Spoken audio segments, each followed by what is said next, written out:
So how does golf and leadership work together, and how do we learn from this game that some of us have grown to love and some of us find it a very frustrating mistress?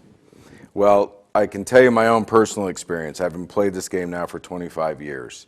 The one thing I think we learn very quickly in golf is that golf teaches us that it's a game of values. The one thing in golf is that it's based on honesty. It's based on integrity and character. And that it's the only game that I know of where the players involved actually call their own penalties on themselves. And it's one of the things that I think it was a lesson that has taught me well through my career, that you have to have and hold those principles true to yourself while you're in business, no matter what you do, because you will find yourself in some very, very challenging situations where your character is going to be called into play, where you may be asked to do some things or may be asked to look the other way in some situations that you know in your heart of hearts is not going to be the best for the company, may not be best for your clients, and may not be best for you.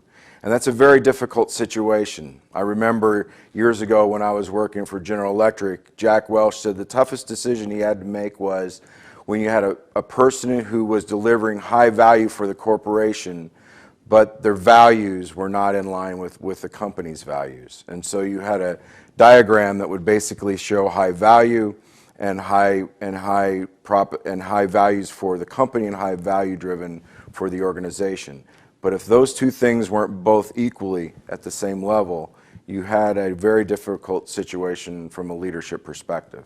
And I think one of the things with golf is that it is one of those games that it is always based on honesty. There's never a reason why you would ever want to cheat. You're only cheating yourself, and you're actually taken away from the aspects that the game was founded upon.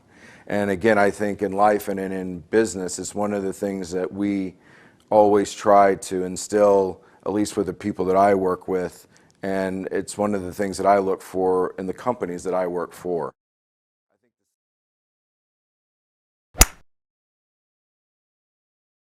The second thing that goes hand in hand with being value-centered and value-oriented is the concept and principles about respect and humility.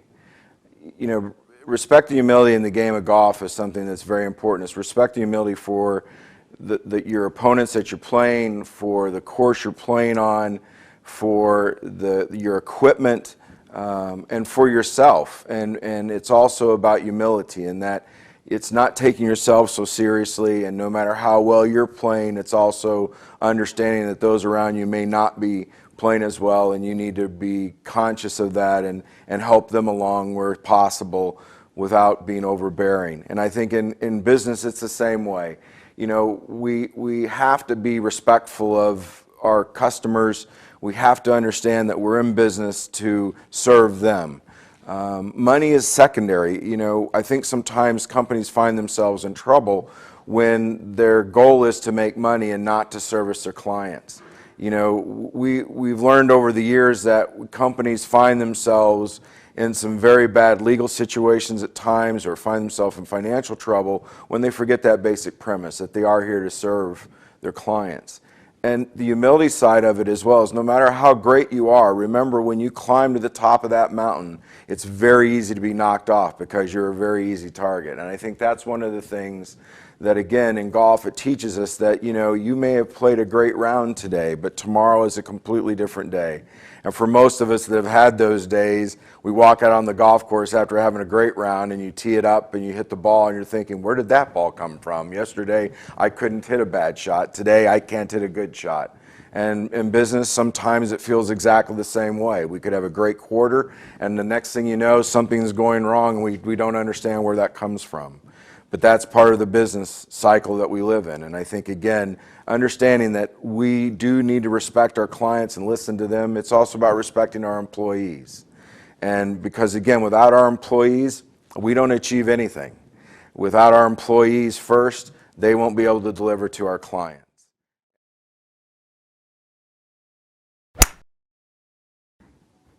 I think the third thing that's very important that goes along with this is developing the mindset and your mental attitude towards and your approach towards the game of golf. And it's also what we learn about that, and it also helps translate very well into our work life and our business life. You know, and it's always interesting to me when you go play golf and you talk to people about how do they see and how do they feel about it. How do they approach the game? And some people are, when they see water in front of them as an example, they'll say the first things that they'll think about and the last thing they'll think about is don't hit it in the water. What do you think they're going to do? They're going to hit it in the water. Because their mindset, their body is telling them to do everything negative, and that's not the mindset that you want to approach. It's very similar in business. If we're always thinking negative thoughts and we have negative approaches to things and not thinking positively and looking for the way that we can approach things in a different way, in a positive way, in an innovative way, in a creative way, we're not going to probably be in a market that's going to be very satisfying for ourselves and not very satisfying for our clients. I think one of the best examples I can share with you is when I came to Credit Suisse in Switzerland. I was working in HSBC at the time in London. I moved over, and we were looking for new ways to be innovative with our client base in our private banking market. You know, there was a lot of conservative approaches in Switzerland. The Swiss are very conservative folks.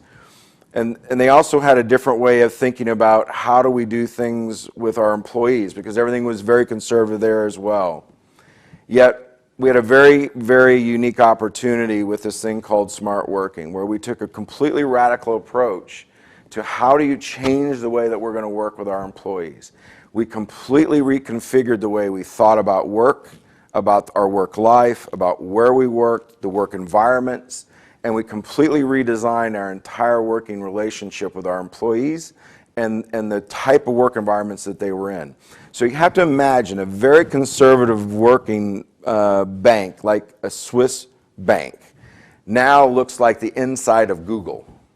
Now you have to understand what Google looks like, because this is the way now a Swiss bank looks like. And that's a completely different mindset and a different way of people thinking.